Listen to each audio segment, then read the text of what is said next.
Bueno, muy buenas tardes a todos. Muchas gracias por acercaros a la presentación de este libro, 50 lugares mágicos de los Pirineos, que quizás es una obra un tanto diferente a las que se suelen presentar aquí. También el autor es un tanto diferente. Diferente por varios motivos, ¿no? Pero fundamentalmente porque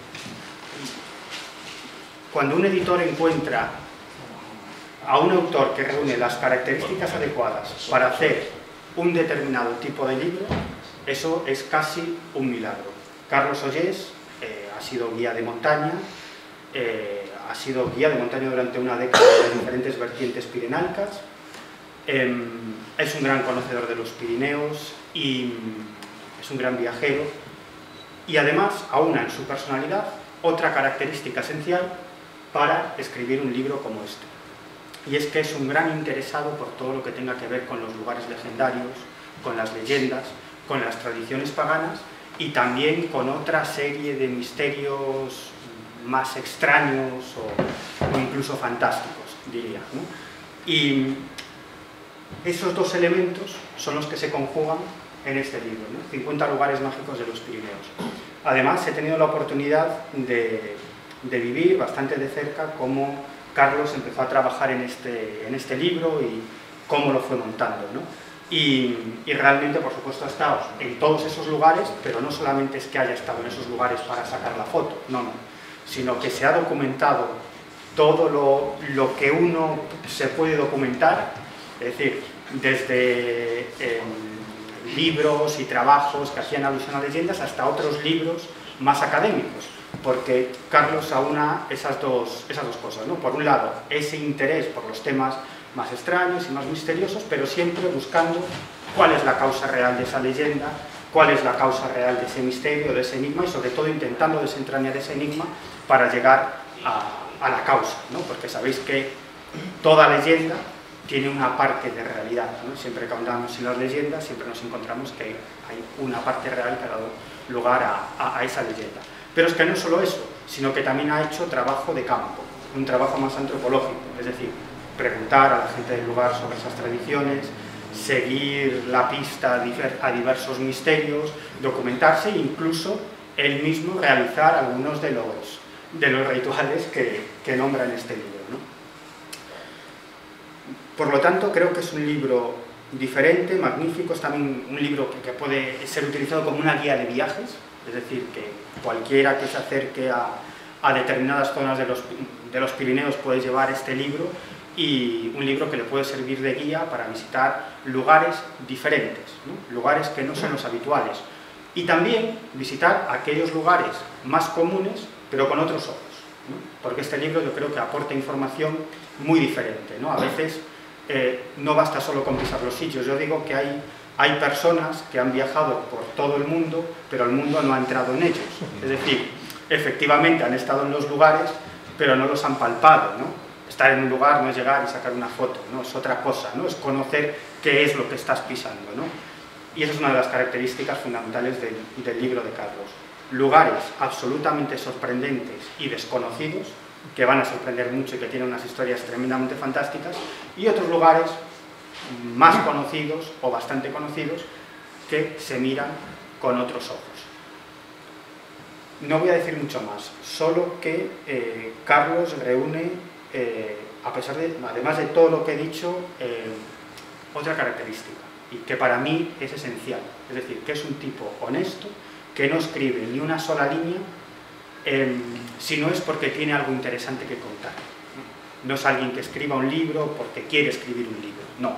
es alguien que escribe porque tiene algo que contar, ¿no? Y yo creo que eso es importante hoy en día cuando se publican muchos libros, y eso está muy bien, que todo el mundo tenga la oportunidad de dar a conocer sus investigaciones, sus puntos de vista, sus creencias, me parece perfecto, ¿no?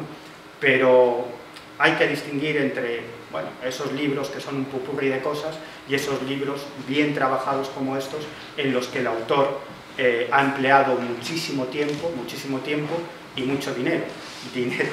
Por cierto, que como le suele pasar a los autores, obviamente no van a recuperar jamás con la venta de los derechos de autor, jamás, ¿no?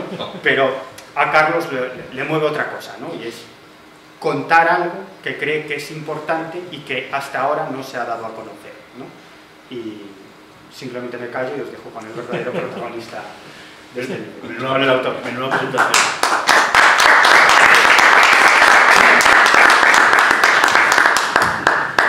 Agradecer a Miguel Pedrero semejantes palabras,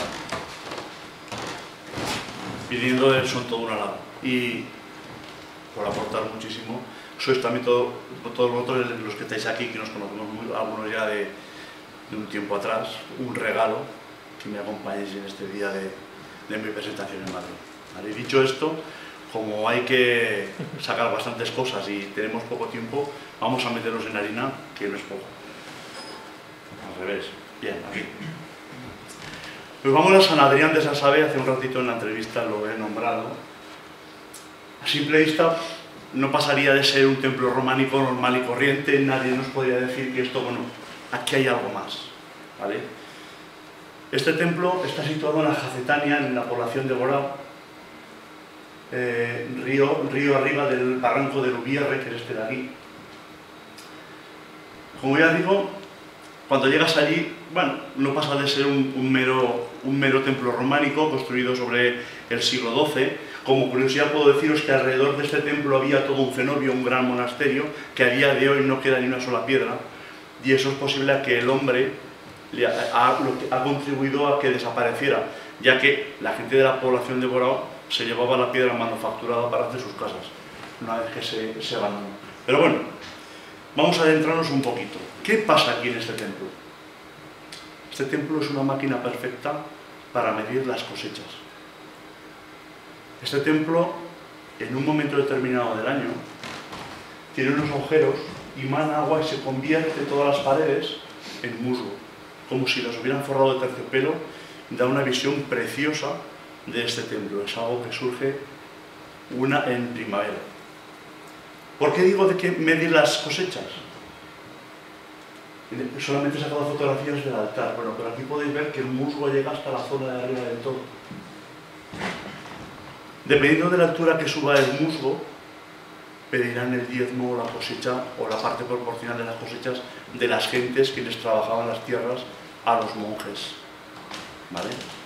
Es muy curioso de ver, porque tú ahora vas ya en otoño y no vas a ver nada. Vas a ver un templo románico, pelado, abandonado porque está abierto en medio del monte, o sea, podemos entrar perfectamente, y hasta ahí. Pero las connotaciones son tremendas. Fijaros que está por debajo del nivel del barranco Ubierre. Está hecho a propósito para que el agua lo haga funcionar. Dependiendo del caudal de agua que baje por aquí, por vasos comunicantes, aquí nos subirá por dentro el nivel de lo que es el musgo. ¿Vale? Y nos va a marcar la riqueza que va a haber aquel año de cosechas. Por lo tanto, sabremos lo que tenemos que pedir a la gente. ¿Vale? Este monasterio se pegó muchísimos años totalmente cubierto. Estaba enterrado hasta la zona esta, es decir, la gente entraba por el vano superior, creyendo que era la entrada original. ¿Vale?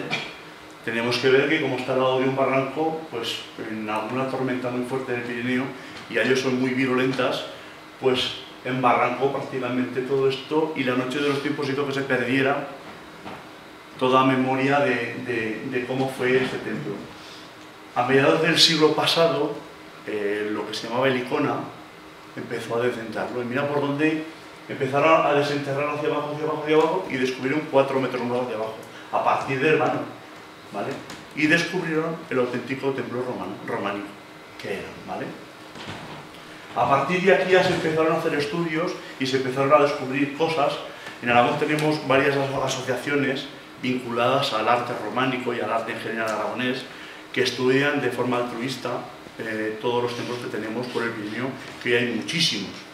La mayoría están abandonados, muchos están ya pues caídos, y ellos lo que hacen, si en buena medida lo que hacen es otra vez volverlos a reconstruir, intentando pues ceñirse a cómo eran ellos, ¿de acuerdo? Tengo que apuntar, por ejemplo, son los amigos del Románico Aragonés, los amigos del Serrablo, los amigos del Sobrarbe y la Asociación Sancho Ramírez, por ejemplo, por nombrar 4 asociaciones, y hay más que se dedican exclusivamente, de forma altruista, como digo, a recuperar templos que ya de alguna forma están caídos o perdidos, ¿de acuerdo? ¿Qué tiene de curioso este templo? Y vamos a ver cómo funciona esto.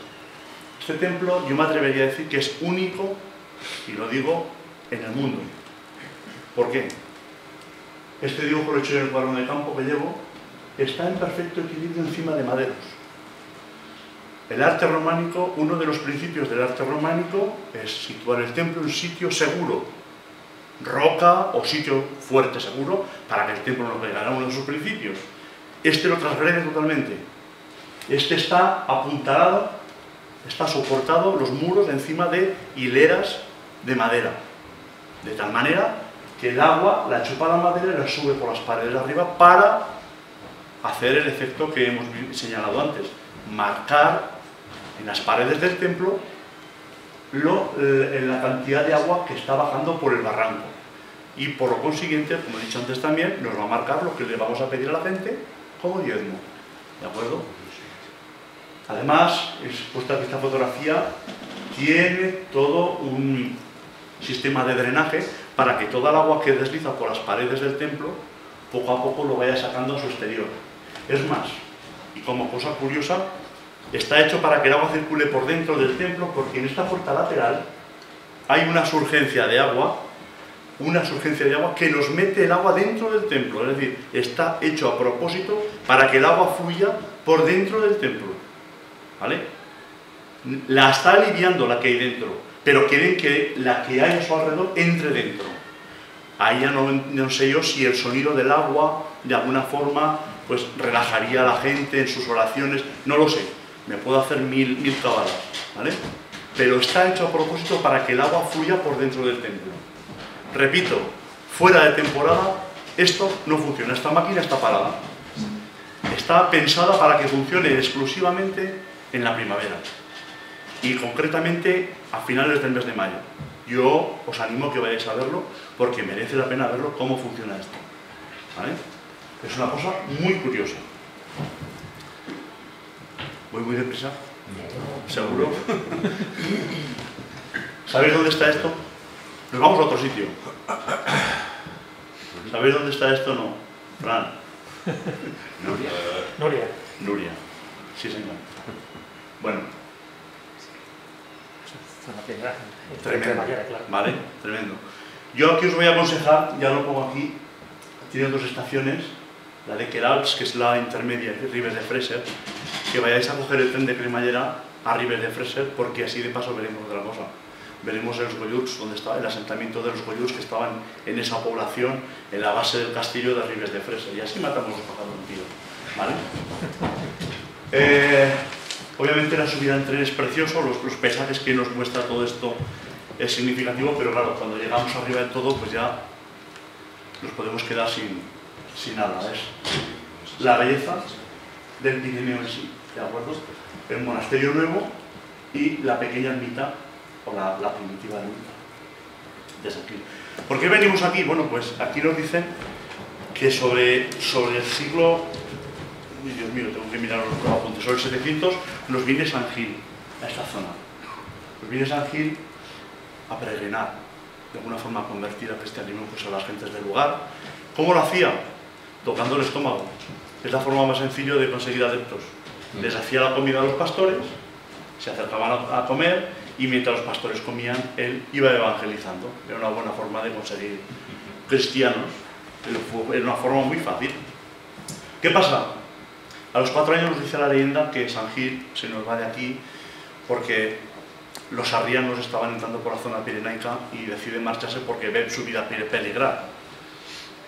Años más tarde, hablaremos sobre el 1200, aparece por aquí otro santo, Amadeo de Dalmacia, viene siguiendo los pasos de San Gil y viene buscando las reliquias que el santo aparentemente había escondido en esta zona del Pirineo, las reliquias con las que el santo, según habían puesto sus escritos, evangelizaba y daba de comer a los pastores.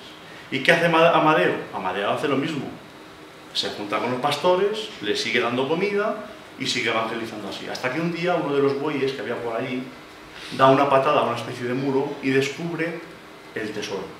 Descubre la olla de cobre con la que San Gil hacía la comida, descubre el crucifijo con el que San Gil hacía sus oraciones, la talla de la moreneta, la talla de Nuria, que dicen que la labró San Gil, que eso yo discrepo un poco porque obviamente es del siglo XII y San Gil, pues bueno, como que no estaba, pero bueno, vamos a dejarlo así, ¿vale? Queda bien. Y no sé si he dicho la olla de oro, ¿lo he dicho? Y la olla de oro. Bueno, y una campana con la que llamaban. Bien. ¿Qué pasa? Bueno, pues muy sencillo, tenemos ya todos los instrumentos necesarios para hacer un lugar donde venir la gente a peregrinar, un lugar de poder. ¿Qué hacemos aquí? Vamos a crear un mueble en el que los artilugios del santo San Gil, el santo varón, nos sirvan de una forma para, bueno, pues pedir descendencia. En aquella época, cuantos más hijos tenías, más rica era la familia, ¿vale? Una forma, pues bueno, de tener trabajadores gratuitamente en casa. Tenías hijos, pues se podían llegar a muchísimas cosas. ¿Qué hacen? Bueno, pues en un mueble colocan la olla de oro, la cruz del santo y la campana. Y esto funciona de la siguiente manera, y parece ser que funciona, porque antes no estaba cremallera para subir allá arriba a pedir fertilidad, había que subir a patita, y subía la gente. Digo yo que funcionará. La señora tenía que meter la cabeza dentro de la olla de oro, ¿vale? Se arrodillaba aquí, metía la cabeza aquí, y el marido, como estoy aquí, tenía que tirar tantas veces como hijos quería que la mujer tuviera. Si el marido tenía un tique en el brazo, la mujer salía corriendo. Tenía que ser tremendo. ¿Vale? Obviamente, esto pasa como hoy en día con las tragaperras, previo pago. Si no, la cosa no funciona. ¿Vale? Bueno, lo que he dicho antes, tenía que funcionar. Esto está muy arriba, está a 2000 metros. Y según la tradición, aquí subía muchísima gente a hacer esto. Luego, o era la fe la que hacía tener descendencia, o el milagro del santo, o qué sé yo, o simplemente la naturaleza. ¿Vale? En fin, lo hecho, el tema es que, obviamente, se le construyó el mueble porque tenía uso. Aquí venía mucha gente a hacer todo esto, ¿vale? Pues, es muy curioso. Aquí saco estas fotografías. Esto, bueno, viene después explicado. Esto está en la entrada de la ermita pequeña, que es la campana, la cruz y la olla con la que el santo pues predicaba. Esto está en la ermita pequeñita. Y lo que hay aquí es otro símbolo de fertilidad del Valle de Nuria, que está encerrado bajo esa reja por el excesivo uso que tenía por parte de las mujeres. Tuvieron que encerrar a los monjes porque aquello se les iba de las manos. La cruz del Riba, la cruz de la Ribera. Tenemos aquí un pequeño riachuelo, ¿vale? ¿Qué pasaba aquí? Bueno, pues aquí había un menhir hincado, una piedra de la virtud, llamadlo como queráis. A este menhir las mujeres se venían a frotar su sexo, como suena, para conseguir fertilidad. ¿De acuerdo? Como era tanta la afluencia que venían aquí de mujeres, y vuelvo a repetir, que la subida se las trae, pero ya no se quedaban abajo, que no ya quedaba más abajo, aún tenían que subir mucho más, y subían. ¿Qué hizo la Iglesia? Como en tantos otros sitios, cristianizó el sitio. Lo primero que hicieron fue al menhir, a la piedra hincada, le colocaron una cruz de hierro. De alguna forma, de, bueno, ya que venís aquí, por lo menos que sea por Dios. Y le colocaron la cruz. Pero seguía habiendo tanta afluencia y seguía viendo que aquello se les iba de las manos, que ¿qué hicieron? Bueno, lo encerraron aquí dentro. Ya veis que aunque ahora no se pueden frotar, hay muchas peticiones. Estos papelitos es una foto que hicimos nosotros un día cualquiera que fuimos a hacer, bueno, el rally fotográfico para el libro, ¿de acuerdo? Yo dice que fe la gente sigue demostrando. Bueno, pues aquí se encerró el menhir que estaba en la zona alta, colocado allí, y los monjes para señalar la zona colocaron este pilón con una cruz encima para de alguna forma señalar ese lugar especial, mágico, llamarlo como queráis, ¿vale? Es una zona que os recomiendo que vayáis también a ver porque es preciosa, merece la pena, ya solamente pasar el día en Nuria es muy bonito, ¿vale? Y se me ha olvidado deciros que la Virgen de Nuria, moreneta, ya no era tan moreneta, se descubrió que es blanca. Una vez restaurada debía ser de los humos de las velas, que estaba un poco oscurita, como nos pondríamos todos si estuviéramos al lado de los fogones, y que una vez restaurada pues apareció, era una virgen blanca normal y corriente. Pues se cayó uno de los mitos de las vírgenes negras de Cataluña, pero que no pasa nada, es una talla preciosa románica y que la podemos ver en el templo, ¿de acuerdo? ¿Os aburro? ¿Seguimos? Sí. Qué buenos que sois, por Dios. Más. ¿Sabéis dónde estamos? Sí, ¿quién ha dicho eso? Sí, señor. San Juan de Castelugache, precioso, un paraje muy bonito, no os lo podéis perder. Connotaciones tremendas, el temple ha pasado por aquí, San Juan, según la leyenda, fue la primera zona de la península que pisó, etc. Y alrededor de ello, pues se han generado las leyendas como es normal, se han generado ritos, también de fecundidad y de sanación en esta zona. Lo primero que tenemos que hacer es obviamente subirnos estos 300 y pico escalones que hay hasta la parte de arriba, ¿vale? Para poder tirar de la campana y poder pedir, porque si no sonamos la campana esto no funciona. Algo tiene que haber ahí, la campana es la que hace todo, digo yo. Aquí está mi señora colocando el pie en una de las huellas. Dice la tradición, hay una huella en la parte de abajo de todo de las escaleras, una grabada en la roca, en la piedra, y otra arriba del todo. Dice la tradición que tienes que colocar el pie izquierdo abajo del todo y el pie derecho arriba. Una vez hecho eso, puedes pedir el deseo haciendo sonar la campana 3 veces, ¿vale? Entonces yo os puedo garantizar, yo las veces que estaba allí, la campana no deja de sonar.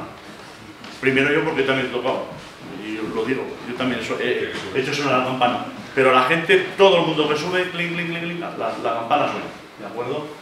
Luego, o por fe, o por curiosidad, pero la gente sube allí muchísimo. ¿Qué dicen que se remediaba aquí? Bueno, pues subían mujeres a pedir fertilidad, solamente con el hecho de colocar los pies en las huellas del santo, estaba la creencia de que las mujeres serían más fértiles. Hay una tradición vasca que dice que este santo cura todo tipo de dolencias de cabeza, por lo que si vemos dentro, aquí estos ojos de buey, en un cristal y vemos una pared y un montón de chapelas dejadas como exvotos por haber sanado las dolencias de los males de cabeza de las personas que fueron allí en su momento a hacer sonar la campana. Y podríamos decir muchas más cosas. Antes en la entrevista he comentado que también una cosa muy curiosa y también, no sé si llamarlo fe, antaño se hacía más, yo solamente lo he visto hacer una vez, los barcos cuando pasaban por delante del islote hacían como 3 curvas buscando la bendición un poco del santo antes de salir a faenar, ¿de acuerdo? Entonces, un lugar muy curioso, un lugar muy bonito que invita a que la gente pues vaya a pasar el día allí en familia y además descubrir tradiciones muy antiguas.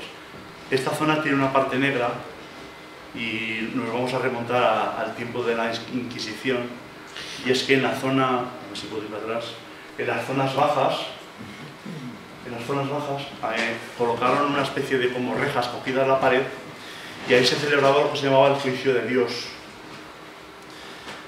El juez dictaminaba a su suerte y colocaban a las brujas, reos, etcétera, atados con cadenas a esas rejas. Si la marea subía y los cubría y se ahogaban, era el juicio de Dios. Si el agua ese día no subía tanto y se salvaban, pues es que no tenían pecado, tenían que quedar libres.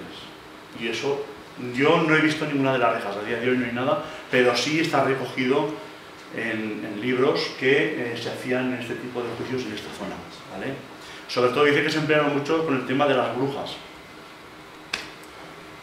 Hasta ahí puedo decir, porque esto lo he leído en libros, pero hasta ahí, ¿vale? Seguimos. No sé qué hora es. Vamos 21. Bueno, aquí más se puede ver, se puede apreciar mejor, ves toda la subida que hay. La verdad es que merece la pena venir. Es un poquito cansado subirlas, pero merece la pena. Es muy bonito, ¿de acuerdo?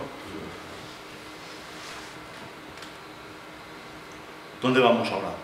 ¿Quién sabe qué es la portada del libro? Venga. Sí, claro, por Dios. Zugarramurdi. Zugarramurdi. No me puedo decir otra cosa también que precioso, muy bonito. Connotaciones muchísimas. Historias reales, pocas, como suena. Yo no soy de los que desmitifican las brujas, porque creo que a ver las haylas, como dicen en Galicia. Pero posiblemente lo que pasara aquí no iba nada relacionado con el tema brujeril, ni aquelarre, ni nada. Partamos de la base que el nombre de aquelarre es simplemente el nombre de un prado que hay aquí al lado que se llama aquelarre, que es el prado del cabrón, y está allí solo. Es un prado allí. La palabra luego se ha utilizado, posiblemente, me imagino que por ignorancia de muchos, incluso yo cuando no conocía bien estas cosas, como un acto de alabanza al demonio, etcétera, etcétera, ¿de acuerdo?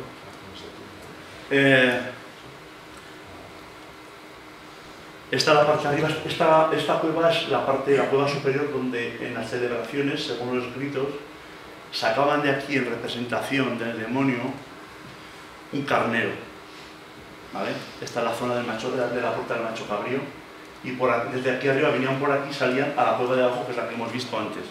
Pero aquí hay muchísimas cosas. Podemos conocer o reconocer a ciertos individuos aquí. Lo que sí que tenemos que tener en cuenta es que esta es una representación de Lucifer o del demonio, y este señor no tiene nada que ver.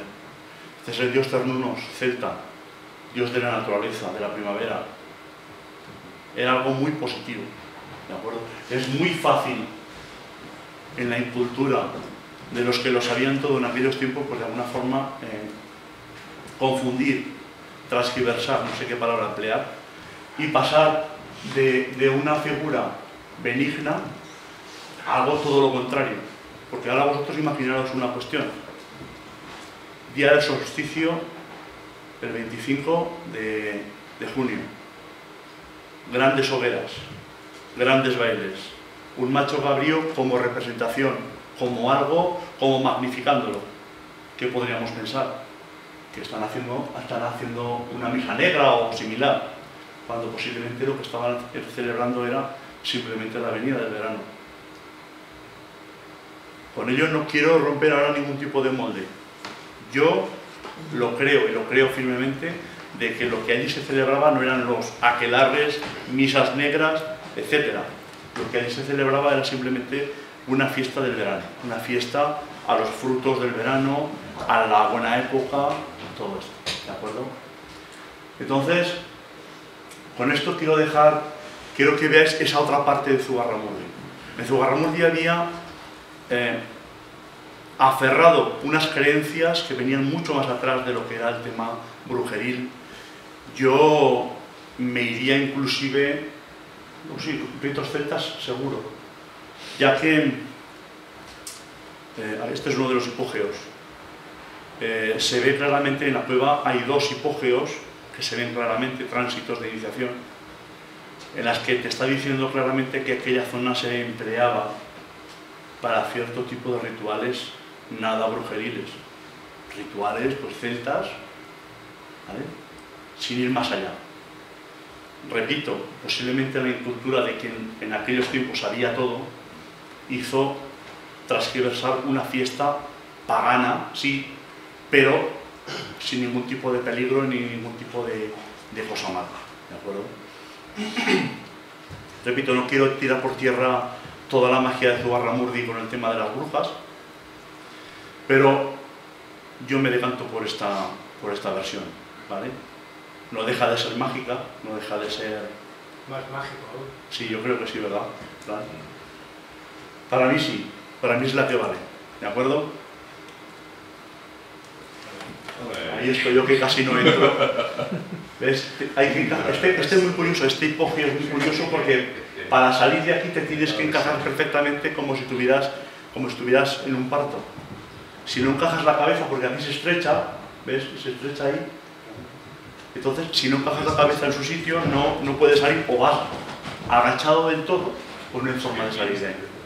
Entonces entras derecho por un lado ancho, vas dando la vuelta, además los dos son en curva, los dos hipogeos que hay, y sales encajado. El primero está justo a la entrada de la más central, que es muy grande, muy ancho, ese casi que es un paseo, y este es más angosto y más estrecho. ¿Vale? Una referencia más a que aquí, bueno, para mí, bueno, pues había otras creencias arraigadas. Si vamos allí, vamos a ver también cosas fuera de contexto, como son 2 hornos de cal que se hicieron después de la Guerra Civil Española, que emplearon aquella zona pues, para quemar, para hacer cal, para entrar a las casas. Pero bueno, no se puede pedir más, eran años de necesidad y se hacían las cosas donde se podían y como se podían. En honor a Jesús.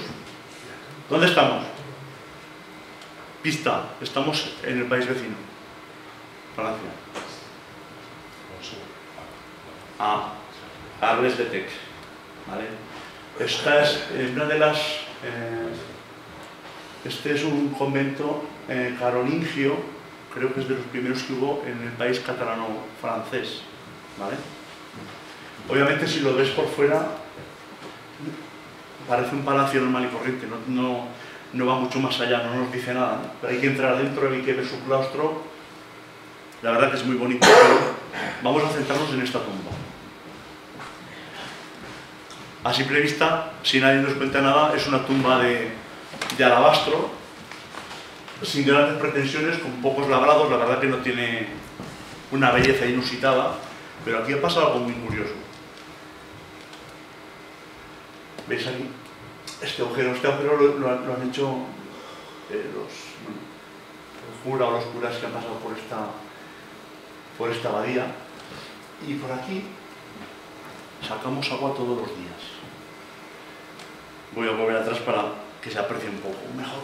Si nos damos cuenta, esta tumba está separada por todos los lados, o sea, no toca ningún lado, y sin embargo mana agua en su interior todos los días. Todos los días se saca agua de ahí dentro. Y, joder, ¿esto cómo puede ser? Si nos escapa de las manos. Bueno, una vez al día, el sacristán o quien sea, bueno, yo lo vi vestido de sacerdote a la antigua usanza, pone por aquí un tubito y con una bombita de estas que son de plástico, bombea y saca en una botellita toda el agua que se ha acumulado ahí durante todo el día. Anda, y eso. Qué cosa más curiosa, porque claro, aquí no está conectado a la red de agua, no hay nada. Vamos a irnos 1000 años atrás, y es mucho. Resulta que en esta zona hubo una gran sequía y sacan a los patronos Abdón y Senén en santa procesión para pedir una rogativa por agua, y así fue, llovió. Pero es que pasa que desde entonces dicen que mana agua dentro de este sarcófago de alabastro. Tanto es así que en el 1200 Guillermo de Taillet, que era un cruzado, sana de la lepra bebiendo de este agua, y mira por dónde queda santificado ya de por siempre esto. El agua es santa porque se sanó a una persona de lepra. Desde entonces se han encargado, al principio obviamente la gente cogía el agua para su uso, para sus curaciones, y luego debido a la gran afluencia lo que hicieron fue recoger el agua a los monjes y luego repartirla en la fecha que se celebraba San Antón y San Senén, repartir a todos los vecinos de Arles una botellita de ese agua para tenerla en casa para sanaciones.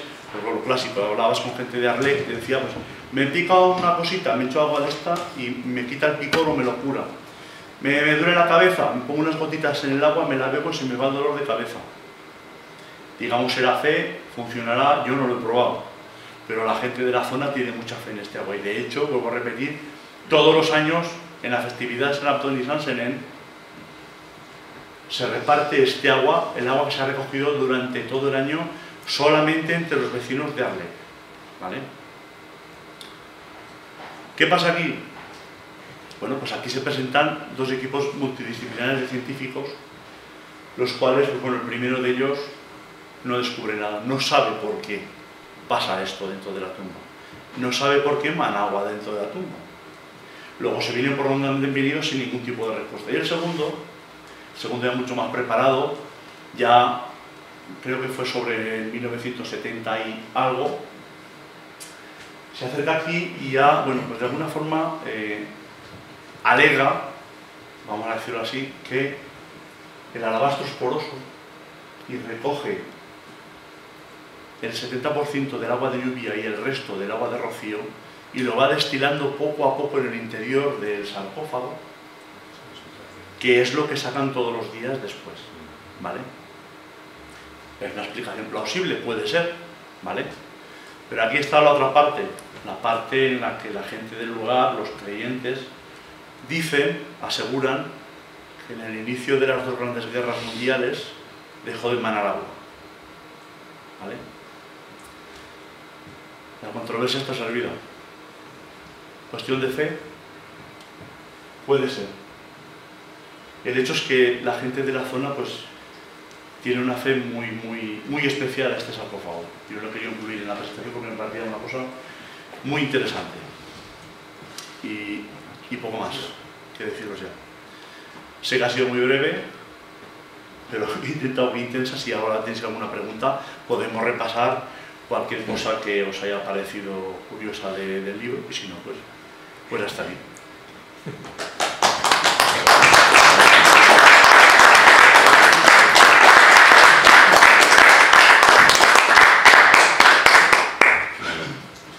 ¿Tenéis alguna pregunta?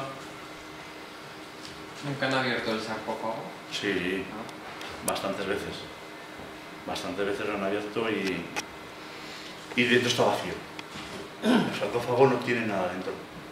De hecho, hablando con uno de los, no sé si era sacerdote, hermano, como van vestidos de negro, me comentaba que lo limpian a veces porque produce moho en el alabastro, y para que el agua se pueda consumir, lo que hacen alguna vez, en vez de llenar la botella, vacían un poquito, limpian para que se pueda seguir habiendo agua buena. Pero dentro está vacío, no hay nada. Nunca ha habido ningún cuerpo, no ha tenido muerto ninguno, ni restos óseos, ni nada. ¿Vale?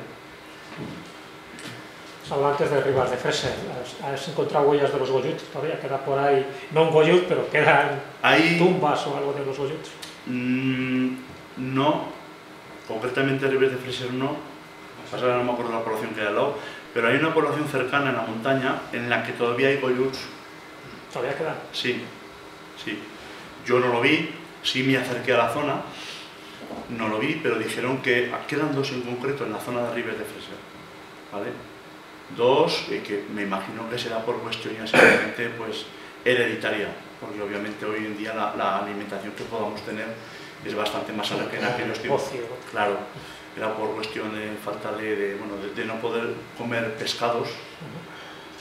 Entonces, de alguna forma, pues enfermaban de negocio. Hay muchas leyendas, vivían apartados, vivían como auténticos animales.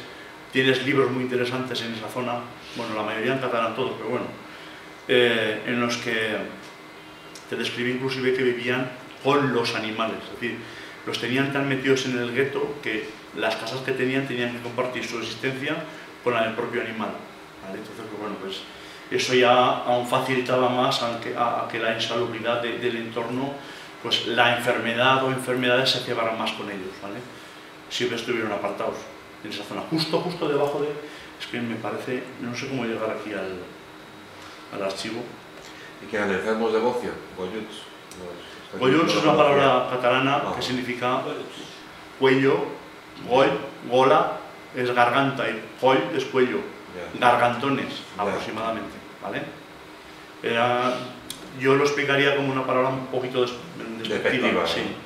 Sí, de hecho eran apartados, o sea, el resto del pueblo no tenía ningún tipo de trato con ellos, ni querían, ¿vale? De hecho no se les daba ni trabajos, ni nada. No recuerdo muy bien, hubo un abogado madrileño que escribió un libro sobre los Goyuts, que explica que, cómo vivían ellos hacinados y apartados totalmente por el propio pueblo de Ribes, que no los querían para nada. O sea, para ellos era como si llevaran una enfermedad encima y simplemente el contacto, el poder hablar con ellos, se les podía pegar algo. Por lo tanto, vivían apartados de ellos. Sí, es que era un pueblo maldito, porque como solo se apareaban entre ellos, era endogámico y al final pues, se generó muchos casos de cretinismo entre ellos. Además, os he dicho que el tren de Nuria lo cogíais en Ribes de Freser porque justamente al lado de la estación del tren que sube a Nuria está el castillo de Ribes de Freser, que es donde ellos tenían el gueto, allí. O sea, ellos estaban allí ubicados. Entonces, ya que vais allí, pues por lo menos podéis ver las cosas de una vez. Lo pongo así en el libro también para que, bueno, os haga el viaje un poco más asequible, porque ya hasta allí te da. Me parece que tengo alguna foto aquí de lo que es el castillo. A ver si quiero abrir. Molasters, Pedraforca, Ribes de Freser. Este es el castillo, ¿vale? Esta foto está hecha desde el propio tren, ¿vale? Antes de subir arriba a Nuria, ¿de acuerdo? O sea, como podéis ver, lo tenéis a tiro para poder verlo sin ningún problema. No sé qué más puedo comentaros. Andorra, por ejemplo. Vaya, por Dios. El llac de Engolasters, en la parte más alta de Andorra la Bella, tiene una leyenda muy bonita, en la que el propio Jesús se encargó de hundir un pueblo entero por no ser misericordioso con un pobre peregrino, con un pobre. A grosso modo os cuento la leyenda un poquito por encima. ¿Me gustan las leyendas? Sí. Bueno, pues apareció un señor ahí un día, un andrajoso, pidiendo pan, y obviamente pues todo el mundo se le apartaba, ¿no? Nadie quería estar con él.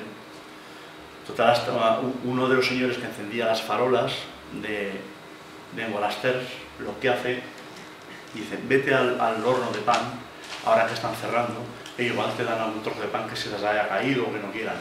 Y así fue, el hombre se fue al horno, y a la mujer al verlo ya no le hace mucha gracia, pero el hombre insiste y dice, mira, yo con lo poco que pueda coger de la artesa de pan, que la artesa sabe lo que es, donde fermenta el pan, haré bolitas de pan y con el poco calor que queda en el horno, lo que pueda cocer, me lo comeré. ¿Me dejas? Sí.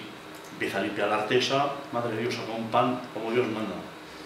La panadera que lo ve, ese pan es para mí, le quita para al pobre hombre y se queda sin pan. Dice, oye, pues por favor, ¿me dejas hacer otra vez lo mismo?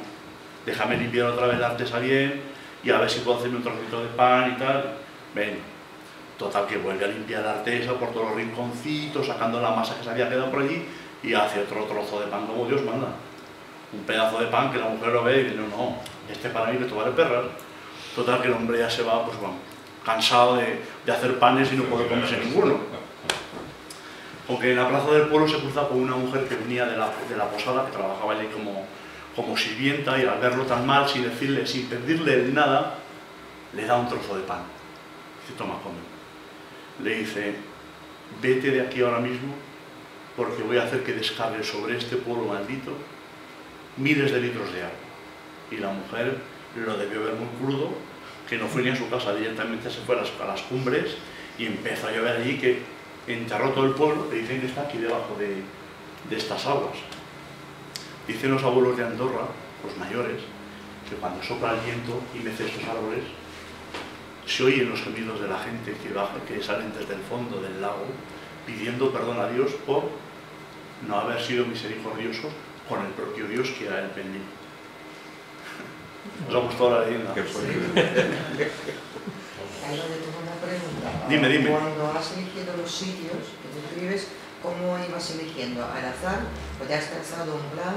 ¿Ibas descubriendo más? ¿O cómo...?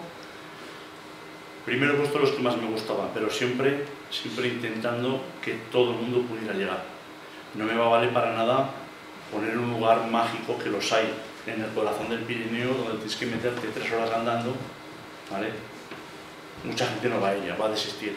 Entonces lo que he hecho ha sido siempre buscar para mí los mejores y luego los más asequibles para que todo el mundo pueda llegar. Es decir, más de la mitad podrá llegar toda la gente en coche, ¿vale? Y el resto en pequeñas andadas para que la gente pueda disfrutarlos perfectamente. Vamos, es un libro para disfrutarlo con la familia, ¿vale? Podrán ir los niños de casa y los adultos pues ver los sitios in situ y disfrutarlos. ¿Pero desde el principio tenías 50 lugares o...? Hay muchos, hay muchos, no, hay muchos.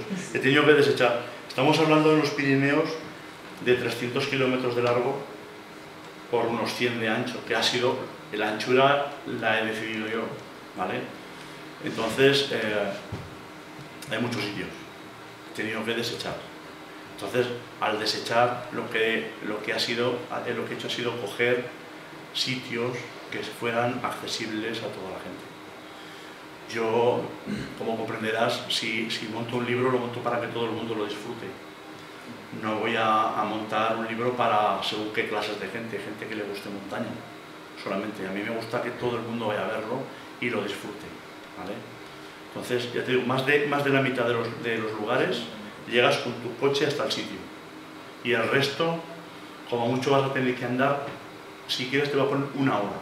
Y es mucho. ¿Y cómo lo buscamos? O sea, yo llego con el coche a Paco y después ¿dónde voy? Tú abres el libro y dices, quiero ir aquí, al sitio que tú hayas elegido. Sí. Tú coges el GPS y le colocas las coordenadas, lo pones en opción de andar y él te va a llevar. Yo colocando No hay ningún problema. Y si no, ahí también te indico un poco cómo llegar. En el propio libro, en la parte final y antes de las coordenadas, te pongo a qué población tienes que ir, dónde tienes que coger el cruce, siempre con marcas para que tú tengas referencias claras y no te me puedas perder. Piensa siempre que yo lo que he hecho aquí ha sido buscar sitios en los que la gente me llegue, si no, no me merece la pena colocarlo, ¿vale? Yo lo he querido hacer así, hacer un libro para que la gente lo pueda disfrutar, a mí como, no sé, no, ¿vale? Y si es un libro de viaje, lo bonito es que la gente lo vea, esté allí, lo toque, y allí, con el libro en la mano abierto, pueda de alguna forma interpretar lo que tiene alrededor, ¿vale? Porque lo que hablábamos antes, en San Juan de Gaztelugatxe está todo el rato oyéndose la campana. Pero mucha gente no sabe lo que hay, las pisadas en el suelo no saben por qué son, ni por qué tocan la campana. Muchos, así, vamos a pedir un deseo, ¿vale? Ni el tema de las brujas que eran abajo justiciadas.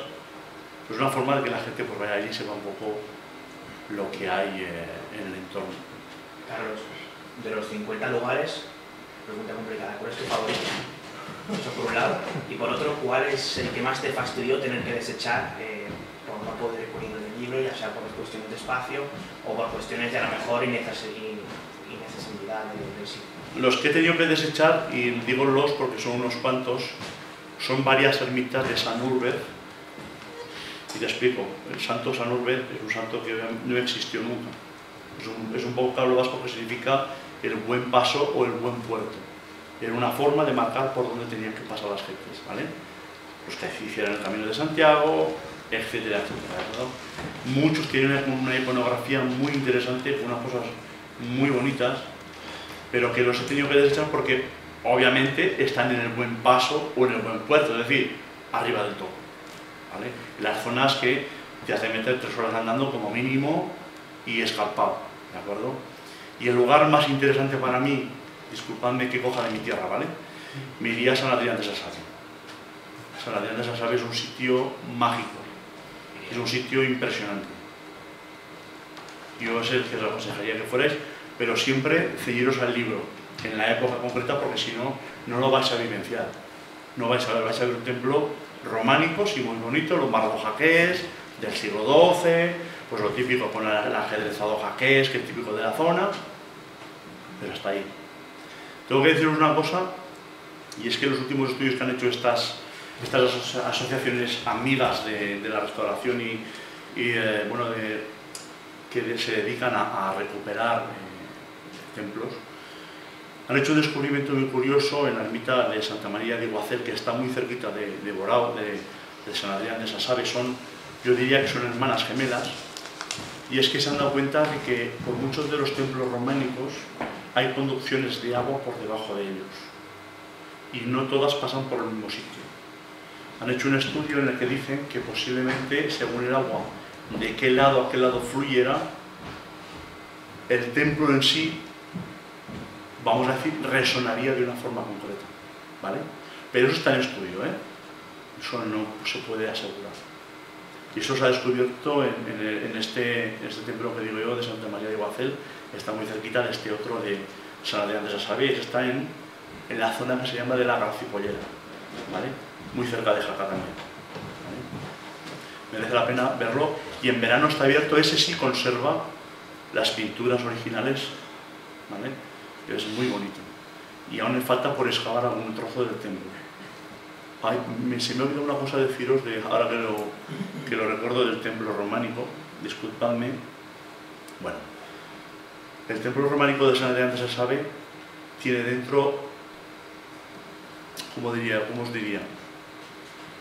Una especie de apéndice dentro de lo que es el templo, que muchas veces vas allí y no sabes qué es. Es un nilómetro. El Nilo, ya sabéis, tanto pasa por el río, tanto los marcan los nilómetros. Tiene un nilómetro, lo llamo así porque funciona igual, ¿vale? Se ve una construcción de piedra sillar, aparentemente de lejos parece que es un pozo, pero cuando te acercas tiene el fondo ahí mismo. Y en medio tiene un agujerito. Dependiendo de la cantidad que pase por fuera de agua, dentro nos marca el nivel del agua que pasa por fuera, ¿vale? Así en todo momento salían la fluctuación del barranco. La verdad que tiene unas connotaciones muy bonitas ese templo. Os invito a que vayáis a verlo. Sí. Gracias a todos.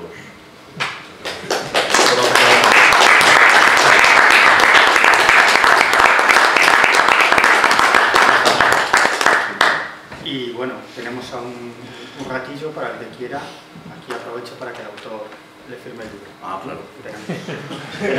Tenemos un tiempo. Si tenéis alguna pregunta, mientras estoy aquí podéis preguntar lo que queráis, no hay ningún problema. Que todavía estáis a tiempo de preguntar lo que queráis. Como eres de Aragón, has citado algún lugar, pero seguro que tienes muchos más, y incluso algunos no aparecen en el libro. Si alguien va por Aragón, ¿qué lugares o qué 3 o 4 lugares le recomendarías que viera de forma indispensable, aparte de que has citado, y aparte de San Juan de la Peña? Bueno, esto me viene muy bien porque tengo otro libro que se llama Lugares Mágicos de Aragón, del corte de este libro, pero que habla solo de Aragón, Zaragoza, Huesca y Teruel. Y yo, por ejemplo, os podría mandar a un sitio que también ha estado Jesús, que es el Observatorio Paleoastronómico de la Fresneda, en Matarraña, donde, bueno, se puede apreciar un sitio donde ya nuestros ancestros pues controlaban todo el movimiento de los astros, etcétera, etcétera, etcétera. O en aquella misma zona, por ejemplo, hay un sitio que se llama en catalán, que es lo que se habla allí, la Font dels Casaments, la fuente de los casamientos, y era precisamente para casarse.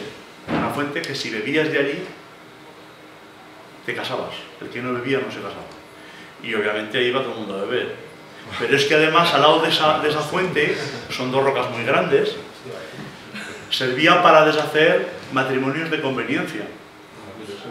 Entonces, entre los amantes o los que realmente se querían de verdad, si alguno de los dos estaban comprometidos, porque las familias lo habían comprometido con otra persona, cogido del brazo de la persona que realmente amaba, pasaban entre las 2 rocas y dicen que ese matrimonio de conveniencia se deshacía. Eso está en la zona de Matarraña, en mi zona. Pero podríamos hablar un montón más también de Aragón, de otras zonas. Pero vamos. Lo que es un divorcio de común acuerdo, vamos. Sí, sí. ¿Tienen que pasar los dos? Efectivamente, efectivamente. Son cosas curiosas que, bueno, por ejemplo, está de la fuente de los casamientos, pasas por allí y ves solamente 2 piedras y unas pilaretas de piedra labradas donde mana agua y hasta allí. Si nadie te cuenta la historia, pasas por allí, como mucho beberás agua sin saber lo que hay y nada más. Sin embargo, tiene una tradición en la zona del lugar. Yo solo sé porque yo soy de allí y obviamente, pues bueno, lo he mamado en casa, me lo han contado, me lo contaban como anécdota, me lo contaban como cosa curiosa de niño y bueno, pues lo quise reflejar también en mi primer libro para que no se perdiera. Pareció de interés eso. ¿Alguna cosa más? La verdad que soy un poco parco yo hablando. Pero bueno, si me tiráis de la lengua me puedo pegar aquí toda la noche. Un sitio muy bonito que podéis ir a ver es San Miguel de Aralar. Es muy bonito, también tiene muchas zonas curiosas que a día de hoy, mira, ahí he visto, todas las veces que he ido, he visto hacer los ritos a la gente. San Miguel de Aralar, ya sabéis que bueno, salió el demonio en forma de dragón debajo de la tierra y llevaba unas cadenas, una especie de penitencia por haber matado a sus padres. Y viene el arcángel Gabriel y mata al monstruo o al demonio y él se libera de las cadenas, y esas cadenas dicen que sanan. Y dentro del templo tiene las cadenas colocadas en la pared colgando, unas cadenas que hay que merendar para cogerlas, y la gente lo que hace es colocárselas por encima para sanar dolencias. ¿Vale? Es muy curioso porque eso sí que lo podéis ver los domingos. Allí arriba, es una zona que está apartada de cualquier población, está en la parte alta del monte, se celebra misa todos los domingos y ahí podéis ver todos los domingos eso. Y aún hay otra cosa también muy curiosa, y es que en la capilla es como una especie de muñeca rusa ese templo. Es un templo con otro templo con otro templo. Es decir, la cueva primitiva donde salió el demonio está debajo del todo. Luego hay otro templo con su tejadito y luego el templo grande. Bueno, pues el primer templo que hubo, que está sellado, la gente reza un credo, hay un agujero que da con la cueva y mete la cabeza, tú ves que meten la cabeza y reza un credo para mantener aferrado al inframundo a la bestia o al demonio, ¿vale? Y lo ves hacer. Lo curioso es que lo ves hacer. Tengo fotografías de gente. Y además también hay una piedra de la virtud dentro de ese templo. Junto al altar mayor, un antiguo menhir hincado, ¿vale? Se labró y se dejó como una silla, una cosa cuadrada. Entonces las mujeres que querían descendencia tenían que escuchar misas sentadas ahí. Una vez escuchado una misa entera sentadas encima de esa piedra, decían que quedaban encinta o quedaban más fácilmente encinta. Y podríamos hablar muchísimo de esto. ¿Hay algún problema con fertilidad en Aragón? En Aragón no, todo el Pirineo, es que eso es una cosa muy... Sí, pero es que piensa una cosa. Una familia que no tuviera descendencia era una familia pobre. Antaño tenían muchos hijos. Si tenías tierras, cuanto más hijos y mano de obra tenías gratuita, más riqueza tenías. Si trabajabas de mediero para un señor, mediero era mitad para mí, que lo trabajo, mitad para ti, que eres el dueño de las tierras. Con cuantos más hijos, más abarcaba y más riqueza podía tener el que trabajaba las tierras. Luego, tener descendencia, mucha descendencia, era riqueza. Por eso, de alguna forma, buscaban eso. Estaban obsesionados con que la mujer fuera fértil, ¿sabes? Y muchos se morían. Se morían sin la mitad o más. Sí. Bueno, pues hasta aquí con eso. ¿Os ha gustado? Sí. Bueno, pues yo me alegro un montón. Ahora ya... No, si sigues. Nadie se levanta, ¿eh? Queremos más. Os voy a decir una cosa. Bueno, si lo he dicho, ¿lo puedo decir? Lo del camino iniciático. Sí. El editor hizo un guiño aquí atrás, ¿veis?